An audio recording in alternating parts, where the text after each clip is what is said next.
Singapura gimana? Ya Singapura gimana kok? Langsung banget aja di HP. Rencana tes DNA di Singapura kok? Ya diatur aja. Kan babangnya sudah ngomong, wah.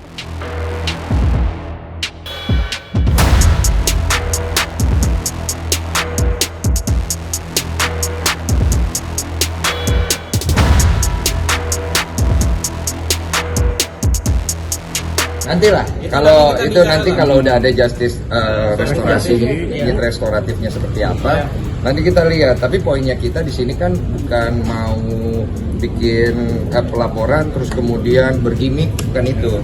Kita tidak sedang bergimik di sini. Kalau memang dari penyidik menyatakan ini P21 masuk ke proses pengadilan, kita ikut semua sampai endingnya di mana. Kok buat rencana tes DNA Singapura gimana? Ya Singapura gimana kok? Langsung banget aja di HP. Rencana tes DNA di Singapura kok? Ya diatur aja. Kan babangnya sudah ngomong, wah. Kan saksi kalian loh saksi. Jadi kan udah oke aja. Mau di mana aja boleh. Tapi udah ada tanggalnya belum sih? Oke, tanggal sekian kita berangkat ke Singapura. Saya nggak pernah dikabar-kabarin apa-apa. Saya Belum ada capek. obrolan sama pihak sana belum untuk tes DNA selanjutnya? Saya sudah ngubungin bapak pengacaranya secara pribadi langsung. Saya nggak tahu itu dia atau bukan. Mungkin kan waktu itu kan dia bikin klarifikasi press conference. Saya nonton, katanya ngajak untuk duduk bareng membicarakan itu. Saya bilang ayo diselesaikan, mau tes DNA ayo. Tapi kan kita hubungin, tapi sampai sekarang jadwalnya katanya masih sibuk segala macam. Ya saya mengerti lah, orang kan mungkin punya jadwal. Saya pikir kalau memang serius ya harus diselesaikan cepat kan gitu. Karena dari pihak kami kan dari awal ayo, mau jam itu, jam ini, jam apa. Tapi akhirnya kan dari perkataannya merujuk bahwa ini tes DNA kan kenapa harus merasa. Ini kan belum tentu buat Denny Sumargo, bisa saja buat orang lain.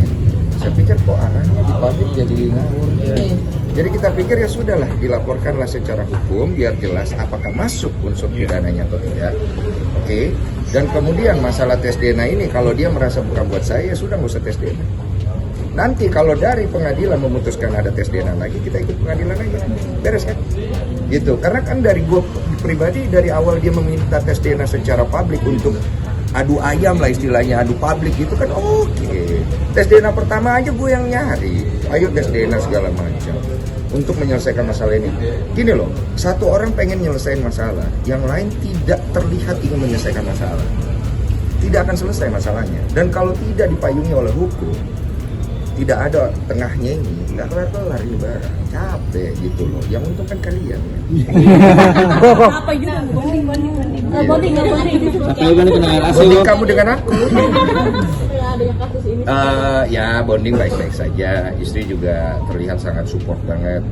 Cuma yang gue khawatirkan kan kita juga punya planning secara suami istri untuk kedepannya dan lain-lainnya. Ya gue nggak mau terganggu aja gitu. Karena gue sebagai kepala rumah tangga punya tanggung jawab gitu loh. Dengan adanya masa lalu gue yang kembali di up, saya harus nunjukin sikap. Karena seorang laki-laki itu pernah bikin salah harus bisa tanggung jawab. Maupun di sini orang mungkin melihat saya, wah Mas Denny udah bener segala macam, bukan itu fokus saya. Fokus saya adalah saya ingin orang tahu kalau saya tanggung jawab sebagai kepala rumah tangga. Dengan kesehatan dari si Oli sendiri untuk misalkan program Iya. mau itu seperti apa sih kalau dengan ada pemberitaan ini pasti ngedown juga. Iya, ya udahlah, nggak usah dibahas. Nanti gini loh, gue nggak mau jual kesusahan gue. Gue tuh udah susah, udah gak usah dijual lagi. Zaman gue difitnah, udah gak usah tanya. Coba lu jadi orang difitnah, satu Indonesia itu ngelihat lu pernah ngambilin anak orang, nggak tanggung jawab, udah kayak gimana gitu. Jadi bukan itu yang mau gue jual, bukan itu yang pengen gue deliver ke orang. Nggak ada motivasinya di situ gitu. Yang gue pengen kasih ke orang, gue pernah mengalami kesalahan, gue perbaiki. Gue pernah melakukan kesalahan, gue berubah. Gue apalagi namanya, gue ingin memperbaiki semua hal yang gue lakukan supaya gue bisa jadi laki-laki sejati yang lebih